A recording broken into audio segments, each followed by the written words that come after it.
हाय waste ठीक आहे, पण आपण बोलत होतो मॅनिफेस्टेशन बद्दल. एवढं रिअलाइज झालं, जेवढं आपण पॉझिटिव्ह राहतो ना आपण, तेवढं आपल्याला भेटतंय बघ. एवढं मात्र खरं आहे. मला पण तेच वाटतं.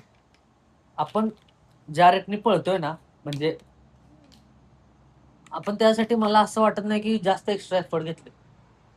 त्या गोष्टी घडलेत, म्हणजे करून घेतलेत आपल्याकडून. बरोबर का नाही? मी ठरवून आलो होतो कॉलेज सोडतानाच. भले ती माझ्यासाठी मोठी गोष्ट नाहीये, पण आहेच मोठी गोष्ट.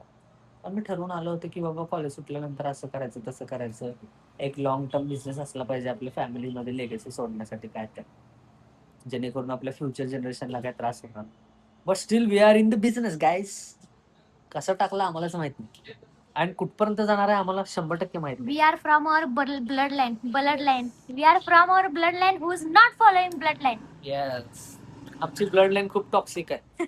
सेफ साईड खेळणारी ब्लड लाईन आहे ना. आमच्या ब्लड लाईन मध्ये म्हणजे माझा इन्फ्लुएन्स खूप जबरदस्त आहे माझ्या ब्लड लाईन मध्ये. एकदम टॉप माइंडसेट. ठीक आहे, आयुष्यात काही चुका घडतात, ते चुका नसतात शेवटी. काही गोष्टी आपल्याला शिकवण्यासाठी येत असतात.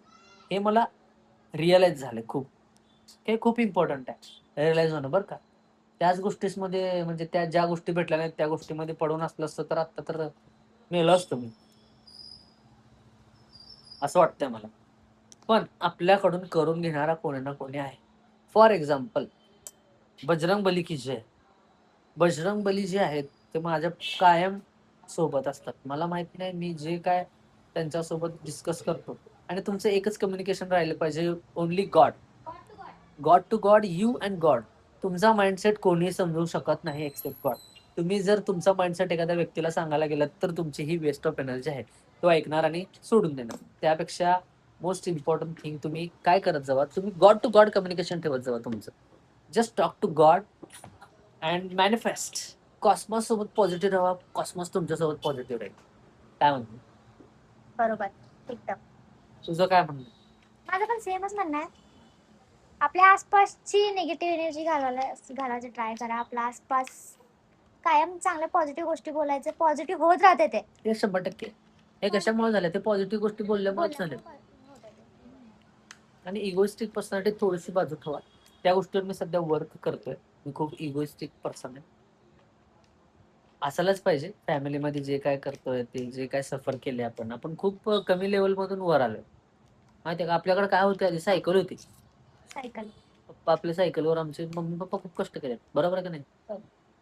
भयानक. अजून पण करतायत ते आमच्यासाठी आणि खूप केलेत. आणि त्याची आम्हाला जाणीव आहे.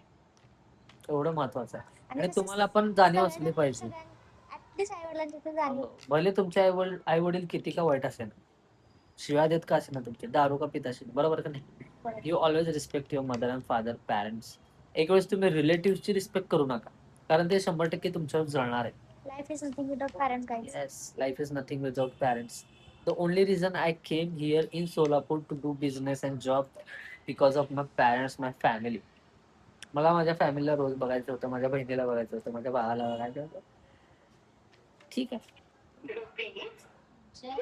आणि मला माझ्यावर एवढा विश्वास आहे की माझ्यासोबतचे जे लोक आहेत ना, त्यांचा माइंडसेट मी ब्रेन वॉश करू शकतो त्यांना, की तुमच्या लाईफमध्ये तुम्ही काय केलं पाहिजे. पहिली गोष्ट, जर तुमचं एज असेल 18 to 25 or 26, 27, 28, तर तुम्ही पहिला डिस्ट्रॅक्शन सगळे बाजूला काढले पाहिजे.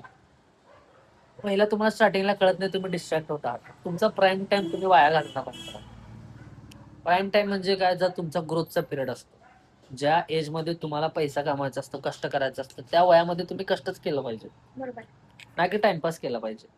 हे रिअलाइज होण्यासाठी मला 4-5 वर्ष गेले. 4-5 वर्ष, 5-7 वर्ष गेले.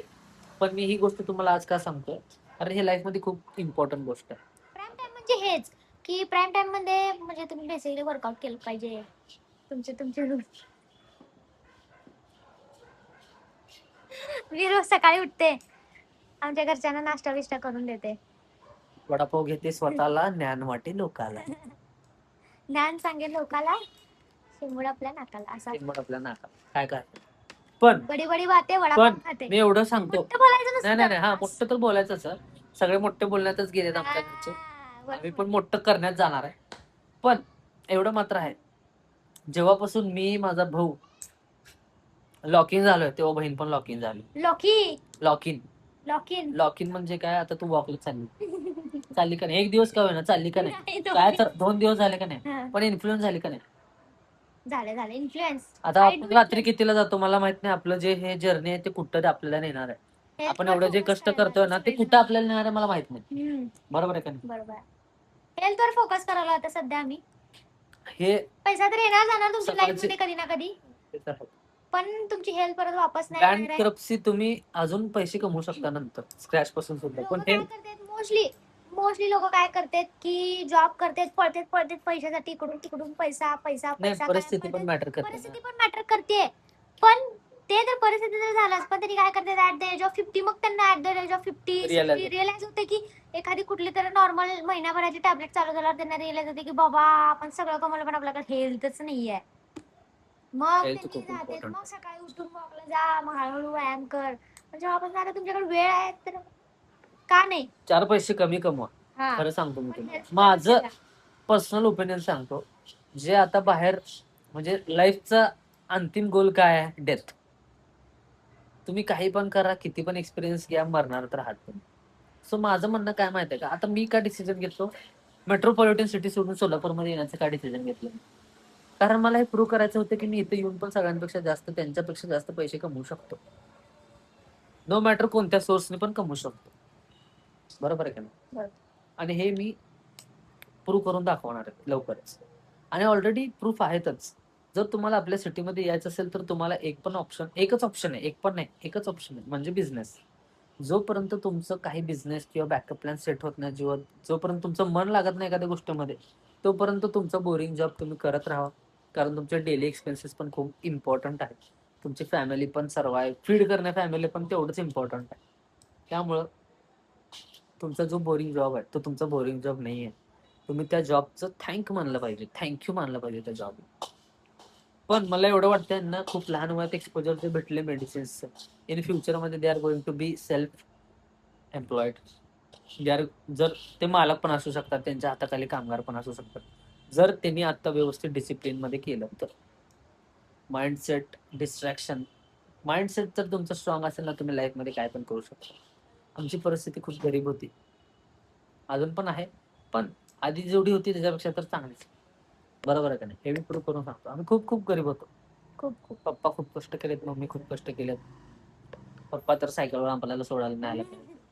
आता पप्पा आमचे बुलेट घेऊन फिरायला. हे आमच्यासाठी प्राऊड मोमेंट आहे. माझ्यासाठी तर खूप प्राऊड मोमेंट आहे. आम्हाला बाळायचं होतं आमच्या पप्पांना बुलेटवर, आणि त्यांचं स्वतःचं स्वप्न होतं ते पहिली गोष्ट. पण ते स्वप्न त्यांच्या 40s 50s मध्ये कम्प्लीट झालं. आणि मला आज अभिमान वाटते की फिरतात ते. अजून खूप काही गोष्टी जे घरच्यांना द्यायचे आहेत. बरोबर आहे का नाही. बरोबर. खूप खूप गोष्टी आहेत असे द्यायचे आहेत घरच्यांना. लक्ष्मीला, रक्षाबंधनला गिफ्ट द्यायचे, रक्षाबंधनला स्ट्रेटनर द्यायचं. स्ट्रेटनर पाहिजे तुला. नवीन हेअर कट केलाय मी, मला त्यासाठी स्ट्रेटनर लागणारच आहे. स्ट्रेटनर कशाला लागतं तुला. स्ट्रेटनर केस स्ट्रेट करायला लागतं. लाईफ झिगझॅग झाले, तुझ्या स्ट्रेटनरने माझी लाईफ स्ट्रेट होईल. पहिली गोष्ट, मी काहीही कुठलंही आतापर्यंत स्किन केअर प्रोडक्ट घेते हे वापरते पहिला सगळ्यात मला जास्त. वाटतंय का बघा, मी आठवड्यातून मी एक सिरम मागवलंय. कशाचं होतं ते सिरम, अँटी एजिंग का, अँटी एजिंग रेटिनॉलचं सिरम आहे. मिनिमलिस्टचं अँटी एजिंग सिरम रेटिनॉलचं मी मागवलंय. आठवड्यातून फक्त एकदा लावते, तरी रोज लावून झोपते. नाही लावे नाही मी पण, का रिझल्टच ये नाही त्याचा. जरा तर गोरं वाटावं. गोरं वाटायसाठी नाही आहे ते, म्हातारा पण सुरकुत्या कमी होण्यासाठी ना, यंग दिसण्यासाठी ना. तू 100दा मग तू एवढं 3-4 काय म्हणतात त्याला फेस वॉश चेंज केल्यानंतर कसं तुझ्या चेहऱ्यावर पिंपल येणार नाही. पण आता एक्सपेरिमेंट केल्यासारखं करतो तू त्याच्या चेहऱ्यावर. बरं, तुम्हाला एक मोस्ट इम्पॉर्टंट ऍडवाइस देतो लाईफ मधली. जर तुम्हाला स्किन केअर रुटीन जबरदस्त बनवायचं, स्किनवर ग्लो पाहिजे असेल तर तुम्ही वर्कआउट करा. तुमचा जो घाम येईल ना बाहेर स्पॉट्स मधून, तुमच्या डार्क स्पॉट्स मधून, तेव्हाच तुमचा ग्लो तिथंच, डेड सेल तुमचे सगळे निघून जातील. आणि प्रॉपर वर्कआउट करून तुम्ही 3 ते 4 लिटर दिवसाला पाणी प्या.